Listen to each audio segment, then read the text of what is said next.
ವೀಕ್ಷಕರೇ ನಮಸ್ಕಾರ. ನೀವು ನೋಡ್ತಾ ಇದ್ದೀರಾ BTV ಭಾರತ್. ನಾನು ಸುನಂದ. ನನ್ನ ಪ್ರೀತಿ ನನಗೆ ಸಿಗ್ಲಿಲ್ಲ ಅಂತ ಕೊರಗ್ತಿರೋರ ಮಧ್ಯೆ ಸಿಕ್ಕಿರೋ ಪ್ರೀತಿನ ಉಳಿಸ್ಕೊಳ್ಳೋಕ್ಕಾಗದೆ ವರದಕ್ಷಿಣೆ ಅನ್ನೋ ಚಟಕ್ ಬಿದ್ದು ತಮ್ಮ ಜೀವನನೇ ಹಾಳು ಮಾಡ್ಕೋತಿದ್ದಾರೆ. ನೆಲಮಂಗಲದಲ್ಲಿ ಸ್ಪಂದನ ಅನ್ನೋ ಯುವತಿ ಅನುಮಾನಾಸ್ಪದವಾಗಿ ಸಾವನ್ನಪ್ಪಿದ್ದಾಳೆ. ಇದಕ್ಕೆ ನಿಜಕ್ಕೂ ಏನು ಕಾರಣ ಅಂತ ಹೇಳ್ತೀವಿ, ಈ ಸ್ಟೋರಿ ನೋಡಿ.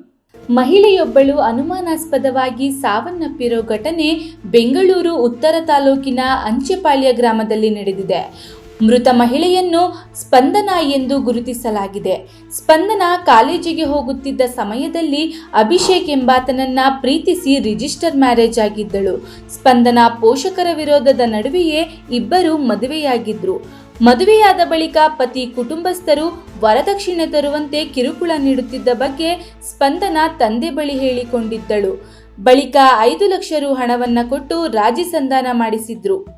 ಅತ್ತೆ ಮಾತನ್ನ ಕೇಳಿ ನನ್ನ ಗಂಡ ಕಿರುಕುಳ ಕೊಡ್ತಿದ್ದಾನೆ ಎಂದು ತಂದೆಗೆ ಕರೆ ಮಾಡಿ ಸ್ಪಂದನ ಕಣ್ಣೀರಿಟ್ಟಿದ್ದಳು.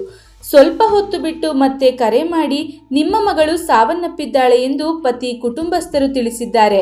ಆಸ್ಪತ್ರೆಗೆ ಹೋಗಿ ನೋಡಿದಾಗ ಮಗಳು ಸಾವನ್ನಪ್ಪಿರೋದು ಪತ್ತೆಯಾಗಿದೆ.